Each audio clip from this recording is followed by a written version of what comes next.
most of these discrepancies get resolved very quickly just by a simple question.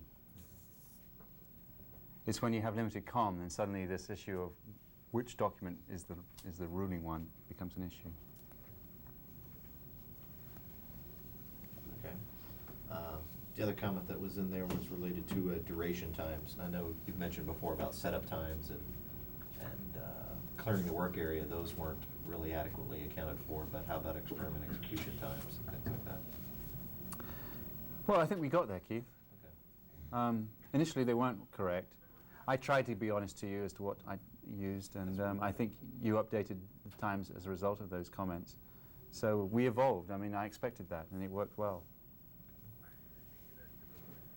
And it will depend on different crew members and how recently they trained on something.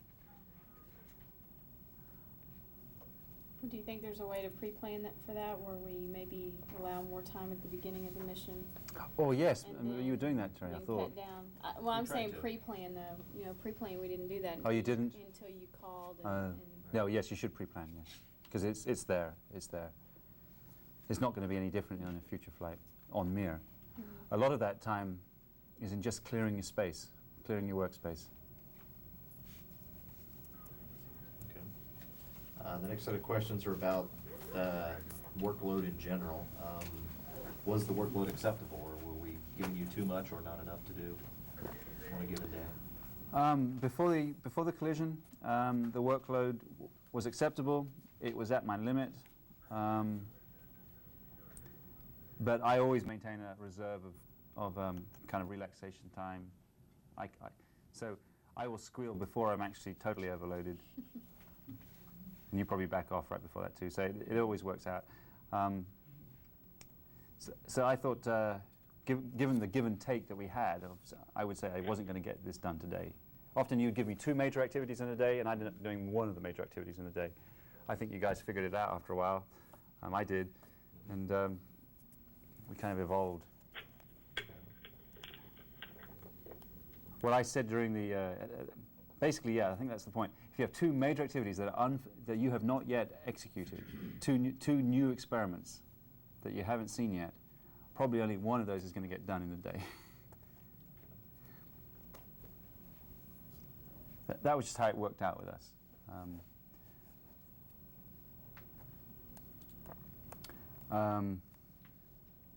For example, those that require photo and video documentation, that always, whenever you open up a new piece of gear, be it a camcorder, be it a bogan bracket, be it film, suddenly there's a whole bunch of time involved there in the search, the setup, organization of that stuff.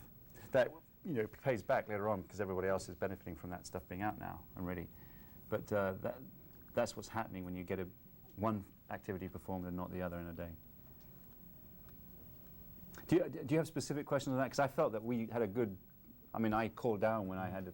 No, that covers what I was looking for. Anyone else have a comment in that area? Okay. The next question we'll kind of summarize. In general, the Russian planning process is they put specific activities into their 2-week plan, and then that's what gets scheduled into the timeline, and that's the radiograms that get uplinked.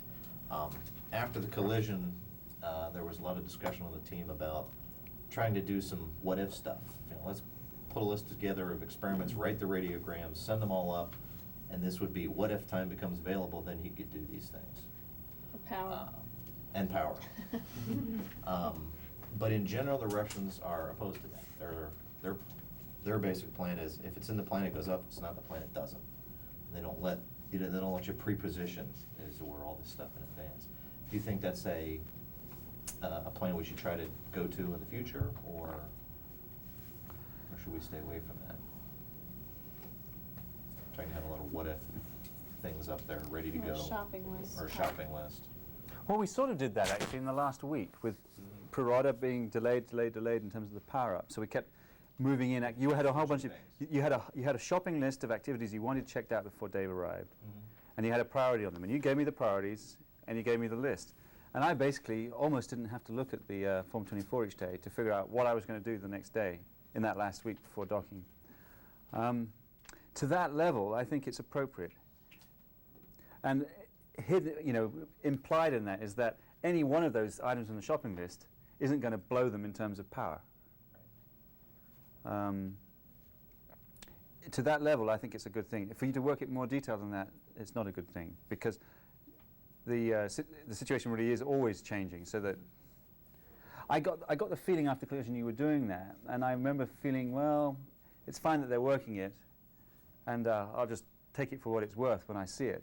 But I wasn't going to miss it if you didn't send it to me. It would have been more for your planning exercises and for appeasing the poster who wants to appease the PIs that something was being done, than it was to appease or help the ops on board, I think. So I think that exercise is more for management, to let them know what they might get out of it, than it is for the crew. The crew will respond fast anyway, given the day. I mean, I basically form my plan based on, looking at the morning mail. Marshall Schlegelheck's on the net. Thank you. Do you have any other questions in that area?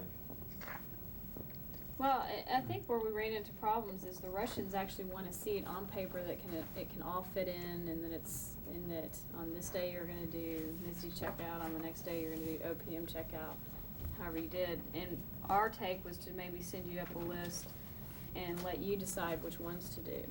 But the Russians wouldn't let us send I the list understand up that, yeah. to you Unless it was until in we a could timeline. show it was, capable of being scheduled. Where we wanted to let you decide when it was the best time to do this kind of stuff. Well, it has to be as crude as having, okay, we guarantee that Mike will have a block of 2 hours to do something.